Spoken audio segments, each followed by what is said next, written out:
الله من الشيطان الرجيم. بسم الله الرحمن الرحيم.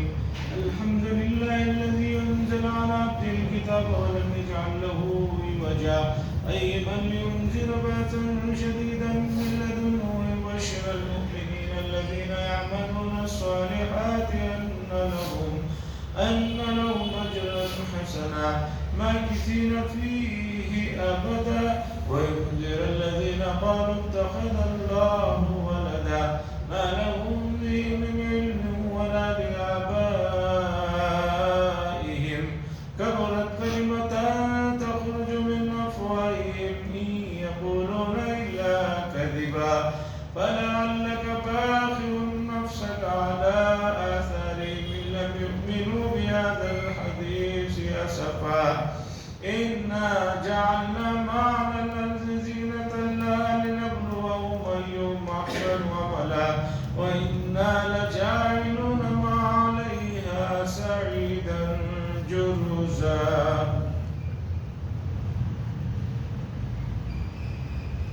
حضرات، یہ سورہ کہف کی چند آیتیں ہیں جو میں نے آپ کے سامنے پڑھی. سورہ کہف کے سلسلے میں گزشتہ سے پہلے ہفتے میں یہاں بات آ کر رکی، وہیں سے بات کو آگے بڑھانا. سورہ کہف مکی سورت ہے اور اس کے بڑے فضائل ہیں. حدیث میں آیا ہے جو شخص سورہ کہف کی ابتدائی 10 آیتیں پڑھ لیتا ہے جمعہ کے دن وہ فتنوں سے محفوظ رہتا ہے. ایک اور روایت میں ہے کہ جو سورہ کہف کی شروع کی 10 آیتیں اور آخری 10 آیتیں پڑھ لے وہ فتنوں سے محفوظ رہتا ہے. اور اکثر روایتیں پوری سورہ کہف پڑھنے کے بارے میں ہیں کہ جمعہ کے دن جو اہتمام سے پڑھتا ہے اللہ اسے فتنوں سے محفوظ فرماتے ہیں. یہاں تک کہ سب سے بڑا جو فتنہ ہوگا دجال کا فتنہ، وہ بھی اگر اس زمانے میں آ جائے جس زمانے میں بن رہا ہے تو اللہ تعالیٰ اس کے دجال سے، اس کے مکر و فریب سے بھی اس کی حفاظت فرماتے ہیں. یہ پوری صورت یہ ایک ساتھ نازل ہوئی ہے اور کئی ہزار فرشتے حضرت جبریل علیہ السلام کے ساتھ اس سورت کے احترام میں نازل ہوئے تھے. تو بڑی عظیم الشان سورت ہے، مکی سورت ہے. کہف کے معنی ہیں غار کے. پہاڑوں میں یا اونچائی میں آپ نے دیکھا ہوگا چھوٹی سی جگہ ہوتی ہے اندر داخل ہو کر بیٹھنے کی، اسے غار کہتے ہیں. جیسے کہ مکے میں غار ہیرا ہے، غار ثور ہے، چھوٹی سی جگہ ہے جہاں رسول اللہ صلی اللہ علیہ وسلم نے تشریف لے گئے تھے.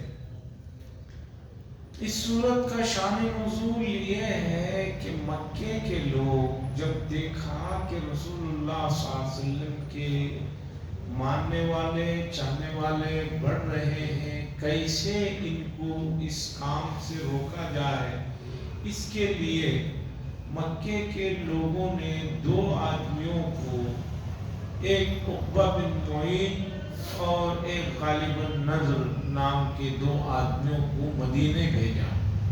مدینے میں یہودی رہتے تھے. مکے والوں نے کہا کہ دیکھو بھئی، مکہ المکرمہ میں ایک شخص اس طرح نبی ہونے کا دعویٰ کر رہے ہیں، ہمیں معلوم کرنا ہے کہ یہ صحیح ہے یا نہیں ہے.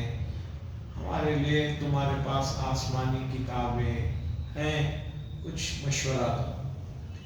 تو یہ 2 آدمی مکے سے مدینہ پہنچے، یہودیوں کے لوگوں سے ملاقات کی. تو یہودیوں کے عالموں نے کہا ان صاحب سے جو یہ بات کہہ رہے ہیں 3 سوالات، اگر انہوں نے ان 3 سوالوں کے جواب دے دیا تو سمجھو کہ وہ نبی ہے، اور اگر وہ نہیں دیا تو سمجھو کہ وہ نبی نہیں ہے. 3 سوالات میں پہلا سوال ہے ان چند نوجوانوں کا جو اپنے علاقے سے نکل کر ایک غار میں جا کر چھپ گئے تھے، ان کا واقعہ کیا؟ یہ پوچھنا۔ نمبر 2، اس بادشاہ کے بارے میں سوال کرو جس نے مشرق مغرب شمال جنوب میں سفر کیا تھا، وہ کون بادشاہ ہے، اس کا کیا قصہ۔ تیسرا، روح کیا چیز ہے، اس کے بارے میں سوال کرو۔ اگر اس کا جواب دے دیا تو سمجھو نبی برحق۔ مکے سے یہ لوگ آئے اور آ کر انہوں نے سنایا، پھر یہ سب لوگ رسول اللہ صلی اللہ علیہ وسلم کے پاس آئے، آ کر کہا کہ بھئی آپ نبی برحق ہیں تو ہمارے یہ سوالات ہیں، اس کا جواب دیجیے۔ رسول اللہ صلی اللہ علیہ وسلم کو اس وقت تک اس کا علم نہیں تھا جس کے بارے میں یہ پوچھ رہے تھے۔ رسول اللہ صلی اللہ علیہ وسلم نے سن کر یہ کہا کہ کل آ جانا، میں اس کا جواب دوں گا۔ اور رسول اللہ صلی اللہ علیہ وسلم سے اس موقع پر انشاءاللہ کا لفظ کہنا آپ بھول گئے۔ آپ نے کہا کل آ جاؤ، جواب دوں گا۔ اب حضور صلی اللہ علیہ وسلم نے جب وہی آئے کہ حضرت جبریل آئیں گے پوچھ کر بتا دیا جائے۔ دوسرے دن دیکھا کہ حضرت جبریل دوسرے دن تک نہیں آئے، تیسرے دن بھی نہیں آئے، چوتھے دن بھی نہیں آئے، 15 دن تک حضرت جبریل امین کا آنا بند رہا۔ ادھر کفار مکہ کو موقع مل گیا، انہوں نے کہا کہ ہم تو پہلے ہی سے کہہ رہے تھے یہ نبی نہیں ہے، دیکھو اگر ہوتے تو اس کا جواب دے دیتے، جواب نہیں دے رہے، مطلب یہ ہے کہ نبی نہیں ہے۔ ایک ہنگامہ برپا ہو گیا۔ 15 دن کے بعد حضرت جبریل علیہ السلام تشریف لائے اور یہ پوری صورت لا کر انہوں نے سنایا، اور پہلی آیت اس میں یہ تھی کہ اتنی تاخیر سے آنے کی وجہ یہ تھی وَلَا تَقُولَنَّ لِشَيْءٍ إِنِّي فَاعِلٌ ذَلِكَ غَدًا إِلَّا أَن يَشَاءَ اللَّهُ۔ آپ کسی چیز کے بارے میں یہ مت کہیے کہ یہ کام میں کر دوں گا کل، مگر اللہ نے چاہا۔ انشاءاللہ کا مطلب ہوتا ہے اللہ نے اگر چاہا تو یہ کام کل کروں گا۔ مستقبل کے کسی بھی کام کے سلسلے میں اللہ کی مشیت کو ساتھ میں رکھنا ضروری ہے۔ اللہ نے چاہا تو یہ کام پرسوں ہو جائے گا، کل ہو جائے گا، بعد میں ہو جائے گا۔ اس سے نہ کہیں کہ میں کر دوں گا، سب کچھ ہوتے ہوئے بھی نہیں کر سکتے، سب کچھ ہوتے ہوئے بھی کچھ بھی آدمی بعض مرتبہ نہیں کر سکتا۔ تو یہ صورت نازل ہوئی۔ پہلی بات تو اس میں یہ مسئلہ سمجھ میں آیا کہ بھئی کسی بھی کام کو کرنا ہے تو مومن کا مقصد ہے وہ اللہ کی مشیت کو ظاہر کرے، اس کا ہمیشہ اللہ پر نظر ہونا چاہیے۔ مولانا ابوالحسن علی حسینی صاحب نے لکھی، کیا بات لکھی، بڑی پیاری بات۔ انہوں نے کہا قبلہ نما کیمپس، اب تو موبائل آ گئے، قبلہ دیکھنے کے لیے مشرق مغرب ہر چیز کے لیے موبائل آ کر سب کو کھا لیا۔ آج سے 25 سال پہلے جائیے مسجدوں کے لیے اور ٹرینوں میں سفر کرنے والے جو نمازی ہوتے تھے ان کے پاس ایک کیمپس ہوتا تھا گول، اسے رکھ کر دیکھا جاتا تھا کہ قبلہ کس طرف ہے تاکہ نماز پڑھے۔ حضرت علی میاں صاحب نے لکھا ہے کہ کیمپس سے میں نے بڑا سبق حاصل کیا، اسے کہیں بھی رکھو، رات میں رکھو، دن میں رکھو، میدان میں رکھو، ٹرین میں رکھو، بس میں رکھو، کہیں بھی رکھو، وہ برابر قبلہ کدھر ہے وہ دکھاتا ہے۔ اس کا جو کاٹا ہے وہ جدھر آپ نے سیٹ کیا ہے اسے کہیں بھی رکھو وہ اپنا کام نہیں چھوڑتا۔ رات میں بھی رکھ کر دیکھو آپ وہی ہے، دن میں بھی رکھ کر دیکھو وہی ہے، وہ کاٹا ہمیشہ اس کا کیا ہے، جس سمت میں آپ نے اسے فکس کیا ہے ادھر کو وہ دکھاتا ہے۔ حضرت نے کہا کہ مومن کی بھی شان یہ ہونی چاہیے وہ کہیں بھی رہے کچھ بھی کرے اس کا فوکس ہمیشہ اللہ کی طرف ہونا چاہیے. حضرت نے کہا ایک کیمپس اگر وہ اپنا کام کرنا چھوڑ دیتا ہے تو اٹھا کر پھینک دیتے, بھی خراب ہو گیا پھینک دیتے. کیمپس انسان کا بنایا ہوا ایسا ہے کہ وہ اپنے کام سے کبھی دغا بازی نہیں کر رہا ہے. جیسے موبائل میں آپ قبلہ فکس کیے, کہیں بھی آپ پھرائیے موبائل کو, کسی طرف بھی پھرائیے, اس کا کاٹا جدھر قبلہ ہے ادھر ہی رہے گا, ان سے ہٹے گا نہیں. مومن کا بھی یہی مسئلہ ہونا چاہیے, کہیں بھی رہے کچھ بھی کرے ہر وقت اس کا فوکس اللہ کی طرف ہونا چاہیے.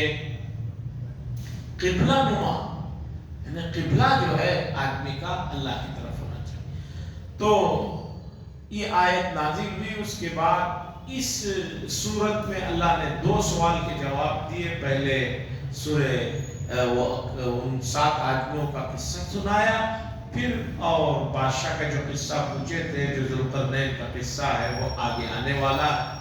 ایک سوال کا جواب چونکہ بہت مختصر دینا تھا روح کے بارے میں, اس کا سوال اس سے پہلی والی صورت میں اللہ نے دے دیا, اور اسی لیے سورہ اسراء کے فوراً بعد سورہ کہف کو رکھا گیا ہے چونکہ تینوں سوالوں کے جواب تھے. تو یہ پورا واقعہ ذہن میں رکھیے. اس کے بعد یہ سورت کو ہم شروع کرتے ہیں, پھر آگے چل کر جو ہے وہ جو واقعہ آئے گا اس کے سلسلے میں بات کریں. کہتے ہیں کہ 110 آیتیں ہیں, اس میں قرآن کی ترتیب کے اعتبار سے 18ویں نمبر پر ایک سورت ہے, اور نزول کے اعتبار سے نازل ہونے کے اعتبار سے 69 ایک کم 70واں نمبر ہے. کل 114 صورتیں ہیں جس میں 85 صورتیں 85 صورتیں مکے میں نازل ہوئی ہیں, اور باقی کی 29 صورتیں وہ مدینہ منورہ میں نازل ہوئی ہیں. پہلے بھی یہ بات میں نے بتایا کہ 114 میں 85 صورتیں مکہ المکرمہ میں نازل ہوئی ہیں, یعنی ہجرت سے پہلے 13 سال کے عرصے میں. باقی 29 آیت صورتیں جو ہے وہ مدینہ منورہ میں نازل ہوئی. شروعات اللہ کی حمد سے ہے. بسم اللہ الرحمن الرحیم, اللہ کے نام سے شروع کرتا ہوں جو سب پر مہربان ہے اور جو بہت مہربان ہے, جو سب پر مہربان ہے اور بہت مہربان ہے. الحمدللہ الذی, تمام تعریفیں اس ذات کے لیے ہیں جس نے نازل کیا اپنے بندے پر کتاب کو یعنی قرآن کو, ولم یجعل لہ عوجا, اور اس کے اندر کوئی کجی کوئی ٹیڑھ پن نہیں ہے. قرآن مجید کے اندر لفظی اعتبار سے, معنوی اعتبار سے, گرامر کے اعتبار سے, اور جو واقعات مثلا ذکر کیے گئے ہیں کسی میں بھی کوئی ٹیڑھا پن کوئی غلط چیز اس میں نہیں. 1450 سال سے ہمارا چیلنج موجود ہے, قرآن جیسا کچھ بناؤ اور قرآن کے اندر سے کوئی چیز نکال کر دکھاؤ جو فنی اعتبار سے صحیح نہیں ہے. آج تک کوئی نہیں نکالا. کیوں؟ فنی اعتبار سے قرآن مجید کی جو عبارتیں ہیں, جو الفاظ ہیں, وہ اللہ کی جانب سے نازل ہوئے ہیں.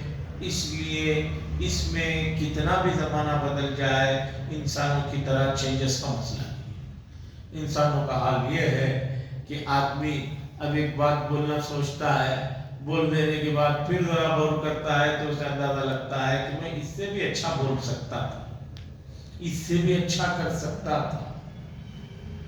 آپ سائنس کی چیزوں کو بھی دیکھ لیجئے, جتنی بھی چیزیں آ رہی ہیں ہر چند دنوں کے بعد اس میں ڈیولپ آتا ہے. اب سب سے اچھی مثال دینے کے لیے موبائل فون ہے. موبائل فون میں دیکھ لیجئے کہ بھئی ہر 10 دن کے بعد جو نیا موبائل آ رہا, بھئی اس میں کیا ہے جو نیا آیا ہے زیادہ قیمت ہے, نہیں اس میں کچھ اور اپڈیٹس ہیں جو پہلے نہیں تھے.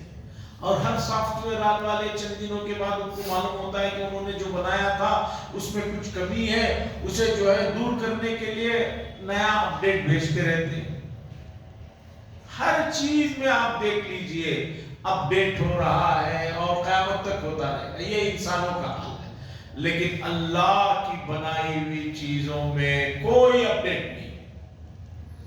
میں نے پہلے مثال یہاں دی ہے یا نہیں مجھے معلوم نہیں، اب دیتا ہوں، دیا بھی ہوں، پہلے تو بہت پرانی بات ہوگی، بھول گئے ہوں گے۔ اپڈیٹ لیجئے حضرت انسان۔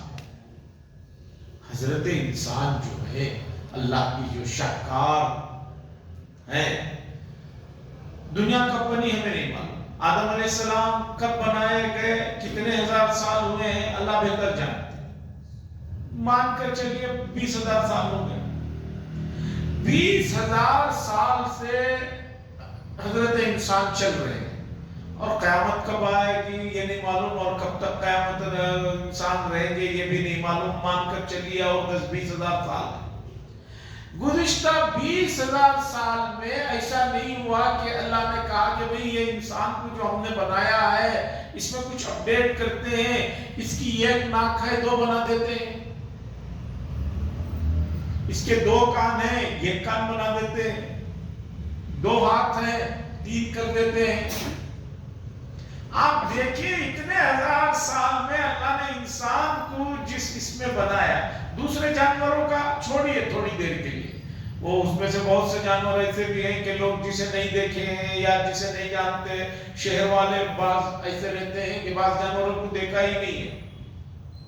ایک قصہ سنیے، گجرات میں تھا، میں 1994 کی بات ہے، ایک دن بھروچ میں، جہاں میں تھا بھروچ میں ایک دم شور مچا، مدرسے میں پورے بھاگ رہے، میں نے کہا کیا ہوا؟ تو لڑکوں نے کہا جلدی ہو جلدی، میں نے کہا کیا ہوا، کیا کیوں بھاگ رہے ہیں پورے روڈ کی طرف؟ کہا وہ ہاتھی آیا ہے، ہاتھی جا رہا ہے اسے دیکھنے کے لیے۔ میں نے کہا بس اتنی سی بات ہے؟ ہاں۔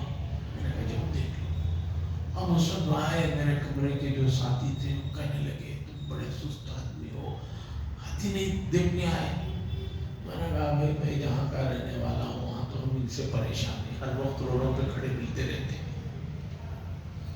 ہمارے اپنے شہر میں ہم تھوڑا سا 15-20 کلومیٹر ادھر جاؤ یا ادھر جاؤ، کبھی کبھی تو پوری رات کھڑا کے رکھتے ہیں، روڈ پہ کھڑے رہتے ہیں، دمام ایئرپورٹ پہ، دمام اس پہ جو پہاڑ پہ کھڑ جاتے ہیں، تو اب صبح تک یہ جو ہے سورج نکلنے تک ہلتے۔ تو کچھ چیزیں انسان جو ہے اس کے لیے بہت اجنبی ہو سکتی ہیں، تو اس لیے جانوروں کو، دوسری مخلوقات کو چھوڑیے، حضرت انسان کو لیجئے کہ جب سے بنا ہے اب تک اس میں کیا کوئی تبدیلی آئی ہے، بنیادی تبدیلی آئی ہے؟ آپ باقی انسانوں کی بنائی ہوئی چیزوں کو دیکھ لیجئے، کسی بھی چیز کو آپ دیکھ لیجئے ذرا دن میں اس میں تبدیلی آئی ہے۔ فون کو لیجئے، واشنگ مشین کو لیجئے، موبائل کو لیجئے، اور پتہ نہیں کیا کیا چیزوں کو، گھڑیوں کو لیجئے، کار کو لیجئے، بس کو لیجئے، پرانے بسیں جو ہم لوگوں میں سے جنہوں نے دیکھا ہے وہ اب کی بسوں کو دیکھ لیجئے، ہر چیز میں ہر تھوڑی دن کے بعد کمپنی والا کہتا ہے کہ اس میں کچھ چینجز لانا ہے، یہ چینجز لانا ہے، وہ چینجز لانا ہے۔ کیمرے آئے تو پہلے تھا کہ 24 گھنٹے چلتے رہتے تھے، ڈاٹا کا مسئلہ تھا، اب رات میں جو ہے کوئی حرکت ہوگی تو کیمرہ شروع ہوتا ہے، نہیں تو کھڑا رہتا ویسے ہی۔ اللہ کے کلام میں 1450 سال گزر گئے، کوئی تبدیلی نہیں آئی ہے، کوئی معنی مفاہیم میں کوئی آدمی نہیں کہہ سکتا کہ بھئی اس کے اندر اس سے بہتر لفظ رکھا جا سکتا تھا۔ لم یجعل لہ عوجا، اس کے اندر کسی بھی قسم کی کجی کا مطلب ٹیڑھ پن، ہم بھی دیکھتے ہیں کہ یہ ذرا ٹیڑھا، اس پر بھی ایک واقعہ سنی، بات سمجھ میں آئے گی۔ آپ نے اردو میں بار بار سنا ہوگا، اس لیے کہ اردو بھی کافی مٹتی جا رہی ہے۔ اردو میں مشہور کہاوت ہے، بھئی یہ صاحب تو ٹیڑھی کھیر ہے، ٹیڑھی کھیر۔ ٹیڑھی کھیر کیا ہوتی ہے؟ اس کے پیچھے کا واقعہ سنی۔ ایک مسجد میں ایک صاحب نابینا رہتے تھے، تو نابینا صاحب کو پہلے کے لوگ ہر روز کچھ کھانے لا کر دے دیتے تھے۔ ایک دن ایک بچہ آیا اپنے گھر سے کھیر لے کر، کھیر لا کر حضرت سے کہا حضرت یہ کھیر ہے۔ وہ نابینا صاحب نے پوچھا کہ بیٹا کھیر کیسے ہوتی ہے؟ بچے نے کہا حضرت وائٹ ہوتی ہے، سفید ہوتی ہے۔ انہوں نے کہا اندھے کو سفید کیا کالا کیا کچھ پتا نہیں. انہوں نے کہا بیٹا سفید کیسی ہوتی ہے؟ بچے نے کہا حضرت بغلے کے جیسی ہوتی ہے. سفید بغلا ہوتا ویسی ہوتی. انہوں نے پوچھا بیٹا بغلا کیسا ہوتا ہے؟ تو بچے نے ہاتھ ایسا دکھا کر بتایا کہ حضرت ایسا ہوتا ہے. اب انہوں نے اس کے اوپر ہاتھ پھیرا تو کہنے لگے بھائی یہ تیڑی کھیر مجھ سے نہیں کھائی جائے گی، کہیں اٹک گئی تو کیا ہو. تو تب سے بات چلی کہ بھئی یہ تیڑی کھیر ہے، یعنی بات نہیں سمجھ میں آئی کسی کو، آپ نہیں سمجھا سکتے ہیں تو اسے تیڑی کھیر کہتے ہیں. یہ تیڑی کھیر کا چلنے کا پورا یہ پیچھے پس منظر ہے. لوگوں کو معلوم نہیں، مادری زبان ہے اپنی، لوگ سمجھتے ہیں کہ ہمیں اپنی مادری زبان آتی ہے، کچھ نہیں آتی ہے. لوگوں کو کوئی بھی زبان مکمل نہیں آتی ہے. میں اس بات کو مانتا ہوں. آپ کا کیا مشورہ ہے مجھے معلوم نہیں. میں 25-30 سال سے مسلسل اردو لکھ رہا ہوں، پڑھ رہا ہوں، سن رہا ہوں، پھر بھی مجھے لگتا ہے کہ میں ابھی تک مکمل اردو پر قابو نہیں پایا. تو ہر زبان کا یہی مسئلہ رہتا ہے. اور آدمی ہے کہ تھوڑی سی چیزیں علم کی آ جاتی ہیں تو بعض مرتبہ ہواؤں پر چلنا شروع کر دیتا ہے. ایسا نہیں ہونا چاہیے. قرآن نے جو کہا روح کے بعد بیان کے درمیان میں وَمَا أُوتِيتُم مِّنَ الْعِلْمِ إِلَّا قَلِيلًا، تمہیں نہیں دیا گیا ہے مگر تھوڑا علم. قَيِّمًا لِيُنذِرَ بَأْسًا شَدِيدًا مِّن لَّدُنْهُ. اللہ فرماتے ہیں یہ ایک سیدھی سیدھی بات ہے کہ جو نازل کی گئی ہے ان لوگوں کے لیے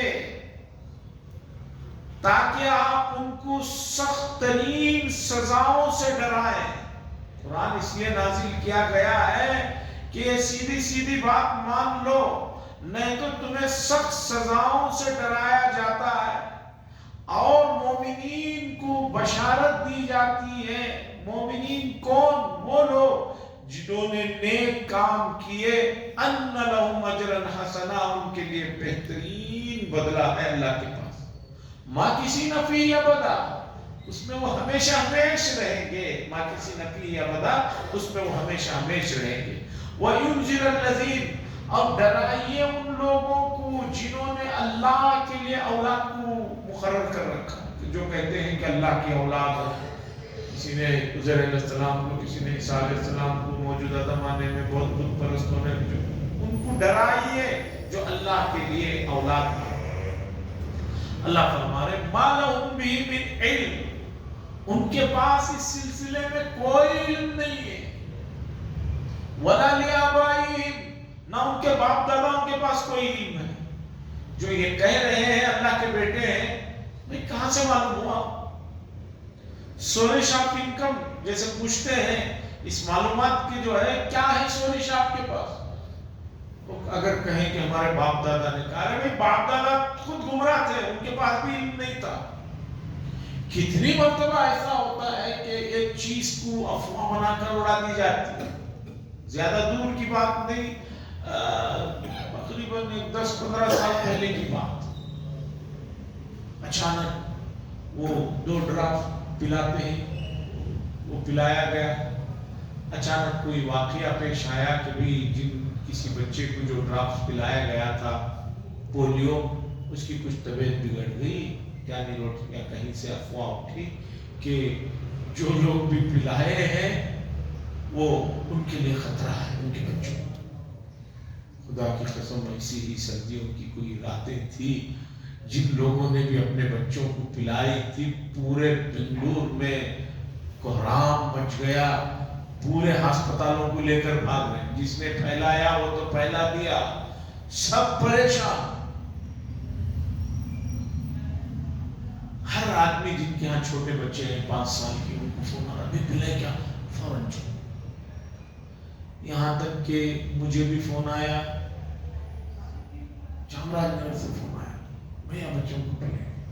نہیں کیوں، کیا ہوگا کہ پلائے کیا بچوں.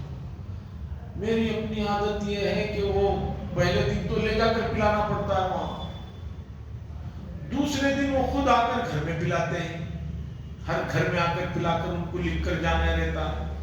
میری سستی کی وجہ سے میں پلانے لے کر نہیں گیا تھا. دوسرے دن تو خود ہی آ جاتے ہیں گھر میں سوچ کر. میں نے کبھی پلایا نہیں. کہا چھوڑ کوئی بات. میں نے کہا کیا؟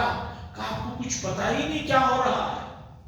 پتا چلا کہ بھی پورے شہر اٹھ گیا، اور ایسے قریب کی بات ہے، اچانک اعلان ہوا عید کی رات میں جن لوگوں نے بھی مہندی لگایا ہے اسکن کا کچھ مسئلہ ہو گیا ہے، پوری رات ہنگامہ رہا۔ اب جو لگا لیے ہیں وہ پریشان ڈاکٹروں کے پاس بھاگ رہے ہیں، اور جو نہیں لگائے ہیں ان کی ایک پریشانی، لگائے نہ لگائے۔ بتانا یہ ہے کہ ان کے پاس بھی کچھ علم نہیں ہے، کس نے اڑایا پتا نہیں۔ اللہ فرما رہے مالو بھی علم، تمہارے پاس بھی علم نہیں ہے، ولا لآبائہم، نہ تمہارے باپ داداؤں کے پاس کچھ علم ہے۔ کبرت کلمۃ تخرج من افواہہم، یہ بہت ہی برا اور بڑا کلمہ ہے، جو بات ہے جو یہ اپنے منہوں سے نکال رہے ہیں۔ جو یہ لوگ کہہ رہے ہیں کہ اللہ کی اولاد ہے، سن لو، کبرت کلمۃ، یہ بہت بری بات ہے جو ان کے منہوں سے نکل رہی ہے۔ نہیں کہتے ہیں مگر جھوٹ، ان یقولون الا کذبا، یہ جو کچھ بکواس کر رہے ہیں وہ جھوٹ کے سوا کچھ نہیں ہے۔ فَلَعَلَّكَ بَاخِعٌ نَفْسَكَ عَلَىٰ آثَارِهِمْ إِن لَّمْ يُؤْمِنُوا بِهَٰذَا الْحَدِيثِ أَسَفًا۔ اللہ فرماتے ہیں رسول اللہ صلی اللہ علیہ وسلم کی جو حرص تھی، آپ کی جو خواہش تھی کہ ہر آدمی ایمان میں آ جائے، اس کے لیے جو آپ مسلسل ان لوگوں کی بدتمیزیاں، ان لوگوں کی بےہودگیاں، ان لوگوں کی خرافات کو سن رہے ہیں، پھر بھی ان کو جا رہے ہیں، سمجھا رہے ہیں، اور پھر اللہ کے یہاں رو رہے ہیں، مسلسل جو آپ پریشان رہتے تھے، اللہ نے اس آیت میں، اور اس سے پہلے بھی آیتیں گزری ہیں، آگے بھی گزریں گی، خاص طور پر سورہ توبہ کے آخر میں ایک آیت ہے جس میں اللہ فرما رہے ہیں حریص علیکم بالمؤمنین رؤوف الرحیم، ہم نے تمہارے درمیان میں ایک ایسے نبی کو بھیجا ہے جو تمہارے لیے بہت زیادہ فکر مند ہے، حریص ہے، اور بہت زیادہ شفیق ہے، مہربان ہے۔ اللہ نے اس آیت میں تسلی دیا کہ بھئی اتنا زیادہ آپ اپنے آپ کو ان کے پیچھے نہ گھلائیں۔ گھلانا یعنی برف رکھا ہوا ہے، پگھلتا چلا جاتا ہے، اسی طرح آدمی گھلتا چلا جاتا ہے۔ موجودہ زمانے میں کسی کو کوئی مسئلہ ہو جاتا ہے، میڈیکل کہتی ہے ان کو کوئی میڈیکل ایشو نہیں ہے، بھئی میڈیکل ایشو نہیں ہے تو پھر کیا؟ ان کو کچھ فکر لگ گئی ہے جس کی وجہ سے ان کا ویٹ اتر رہا ہے۔ وہ کیا فکر ہے یہ خود جانتے ہیں، ہمیں نہیں معلوم۔ اور بہت سے لوگ کہتے ہیں کہ بھئی موٹے کیوں ہو رہے ہو، کہتے ہیں کہ نہیں فکر کی وجہ سے۔ عجیب فکر ہے، کوئی فکر سے دبلا ہو جا رہا ہے، کوئی آدمی موٹا ہو جا رہا ہے، اللہ بہتر جانتا ہے۔ اللہ فرماتے ہیں فَلَعَلَّكَ بَاخِعٌ نَفْسَكَ، بس شاید کہ آپ اپنے نفس کو ہلاک کر ڈالیں ان کے پیچھے، اگر یہ ایمان نہیں لاتے ہیں، اور ان کی باتوں سے آپ اپنے آپ کو نہ گھلائیے۔ لَمْ يُؤْمِنُوا بِهَٰذَا الْحَدِيثِ أَسَفًا، افسوس میں آپ کی بات نہ ماننے پر آپ ان کے پیچھے گھل گھل کر اپنے آپ کو جو ہے اس میں نہ ڈالیں۔ رسول اللہ صلی اللہ علیہ وسلم امت پر جو شفیق ہیں، اس طرح کی اور آیتیں جگہ جگہ گزری ہیں، آگے بھی گزرتے رہیں گے۔ اس سب کے باوجود اگر کوئی رسول اللہ صلی اللہ علیہ وسلم کی سنتوں کا، آپ کے طور طریقوں کا احترام نہیں کرتا ہے، اس سے بدنصیب کوئی آدمی نہیں۔ سنتیں دو طرح کی ہیں، ایک بطور عبادت کے ہے اور ایک بطور عادت کے ہے۔ جو چیز بطور عبادت کے ہے وہ تو کرنا ہوگا، نہیں کریں گے تو پکڑ ہوگی۔ حضور صلی اللہ علیہ وسلم فجر سے پہلے 2 سنت پڑھتے تھے، اب کوئی آدمی یہ کہے کہ یہ تو سنت ہی ہے میں نہیں پڑھوں گا، پکڑ ہوگی۔ اور ایک ہے بطور عادت، کہ مثال طور پر رسول اللہ صلی اللہ علیہ وسلم سوتے وقت سیدھی کروٹ میں سوتے تھے، پانی پینا بیٹھ کر پسند کرتے تھے، 3 سانس میں پینا پسند کرتے تھے، سرما لگاتے تھے، بستر کو جھٹکتے تھے۔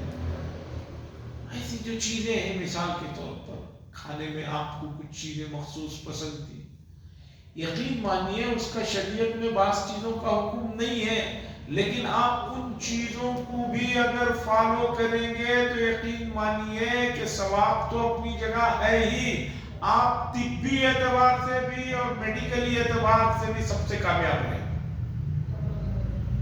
آج آدمی کو کوئی بھی بات کرنی ہو اسے ظاہری فائدہ بتانا پڑتا ہے، حضرت اس کا ظاہری فائدہ کیا ہے؟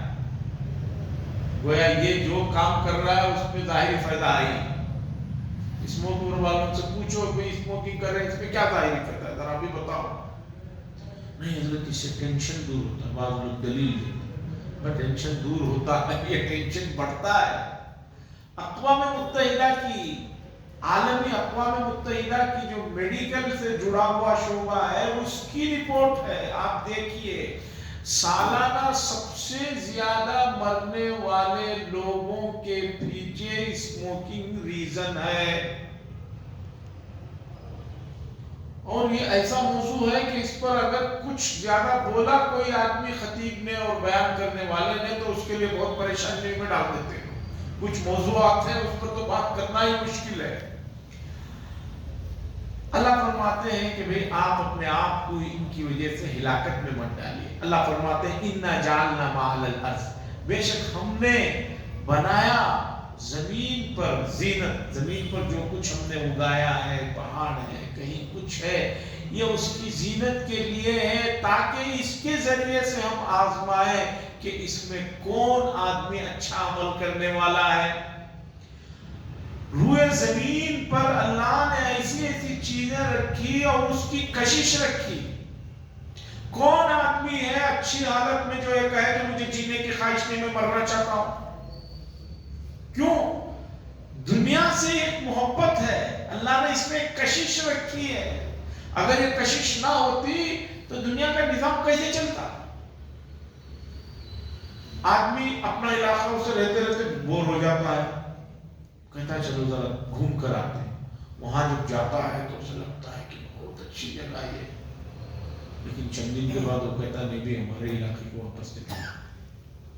اوٹی کو کبھی جاتا ہے آدمی، ایک دو دن گرمی کے دنوں میں جاتا ہے، ایک دو دن کی سردی لگتی ہے، بہت اچھا لگتا ہے، آدمی سوچتا ہے کہ میں یہیں بس جاؤں، لیکن جون جولائی وغیرہ میں جو بارشیں ہوتی ہیں آدمی کہتا ہے یار چلو یار۔ تو زمین کے ہر علاقے میں آدمی کو کشش ہے، اپنے گھر سے کشش ہے، اپنی اولاد سے اللہ نے کشش رکھی۔ ایک آدمی کیسے بھی کیوں نہ ہو اسے اپنی اولاد سے محبت ہوتی ہے، نارمل ہے تو محبت ہے، نارمل نہیں ہے تو اس کی بات نہیں کر رہے، غیر نارمل لوگوں کی بات نہیں کر رہے۔